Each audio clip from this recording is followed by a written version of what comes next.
అదే RTV app వార్తల్ని క్షణాల్లో చదివే అవకాశం ఉంటుంది. ఒక న్యూస్ పేపర్, ఒక టెలివిజన్ ఛానల్ మీ చేతుల్లో ఎప్పుడూ ఉంటాయి. నందిత గారు, ఫాదర్ తర్వాత మీకు టికెట్ ఇచ్చినటువంటి పరిస్థితి ఎట్లా ఉంది? గ్రౌండ్లో తిరుగుతూ ఉన్నారు, ఎట్లా ఉంది రెస్పాన్స్? ఏమనిపిస్తుంది? మరి గతంలో దివంగత ఎమ్మెల్యే సాయన్న గారు ఎన్నో డెవలప్మెంట్స్ చేశారు. మరి ఆల్మోస్ట్ అన్ని పనులు అయిపోయాయి 80%. మరి ఏవైతే పెండింగ్ వర్క్స్ ఉన్నాయో తప్పకుండా దాన్ని కూడా మేము ముందుకు తీసుకెళ్తాము. దాని గురించే ప్రజల ముంగట వచ్చాము. తప్పకుండా పెండింగ్ వర్క్స్ని ఫుల్ఫిల్ చేస్తాము.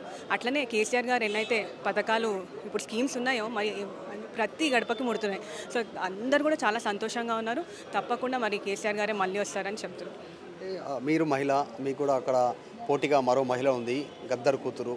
కొంచెం కాంగ్రెస్ పార్టీ వ్యూహాత్మకంగా వాళ్ళకి టికెట్ ఇచ్చినటువంటి పరిస్థితి, ఆమె కూడా తిరుగుతూ ఉంది.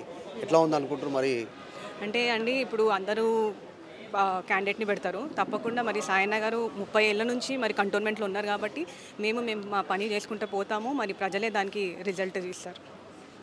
కంటోన్మెంట్లో లాస్ట్ టైంకి సంబంధించి ఇప్పుడు ఏమేమి చేంజ్ ఉండేటువంటి అవకాశం ఉంది? మీకు నిజంగానే బలమైనటువంటి ఒక గద్దర్ కూతురు, ఆయన ఆ లెగసీ తీసుకొని ఆమె వస్తూ ఉన్నటువంటి పరిస్థితి ఎట్లా అనిపిస్తుంది? అంటే ఫస్ట్ ఆఫ్ ఆల్ ఇది డిఫెన్స్ ఏరియా కాబట్టి తప్పకుండా దానికి టీపీటీ ఛార్జెస్ కానివ్వండి ఏవైతే ఉన్నాయో అవన్నీ తప్పకుండా దానికోసం మేము ఫైట్ చేస్తాము. మరి రానున్న రోజులు ఇప్పుడు మిలిటరీ ల్యాండ్స్ ఏమైనా కొన్ని టెంపుల్స్ ఉన్నాయి, దాంట్లో ఎలా ఉండరు నార్మల్ పీపుల్, అవన్నీ కూడా మేము ఫైట్ చేస్తాం తప్పకుండా. మరి ఎట్లయితే సాయన్న గారు చేశారో మేము ముంగట ఈ బీజేపీ కానివ్వండి కాంగ్రెస్ గారి నుంచి మేము ఏం చెప్పాము. మళ్ళీ December 3 తప్పకుండా దీని గురించి మాట్లాడతాం. బీఆర్ఎస్ పార్టీలో కూడా చాలామంది టికెట్ ఆశించారు కంటోన్మెంట్ గురించి, చాలా పోటీ ఉండింది.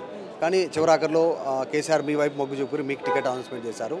మరి వాళ్ళంతా మీకు సహకరిస్తున్నారా? ఎట్లా ఉంది సిచ్యువేషన్? సహకరిస్తున్నాను తప్పకుండా. కానీ వాళ్ళకి కొన్ని వేరే దగ్గర ఇన్ఛార్జ్ చేశారు కాబట్టి వాళ్ళు రాలేకపోతున్నారు. కానీ వాళ్ళు ఫోన్లో టచ్ ఉంటున్నారు. తప్పకుండా వాళ్ళ క్యాడర్ ఎవరైతే ఉన్నారో వాళ్ళని కూడా పంపించి కలిపి పనులు చేసుకుంటున్నాం.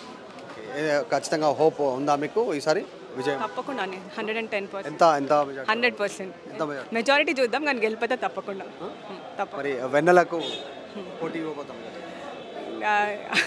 ప్రజలే చెప్తారంటున్నా కదా. అంతే అండి. Thank you. మరిన్ని వీడియోస్ కోసం ఛానల్ ని సబ్స్క్రైబ్ చేయండి. లేటెస్ట్ అప్డేట్స్ కోసం వాట్సాప్ ఛానల్ ని ఫాలో చేయండి. అండ్ లింక్ డిస్క్రిప్షన్ లో ఉంది.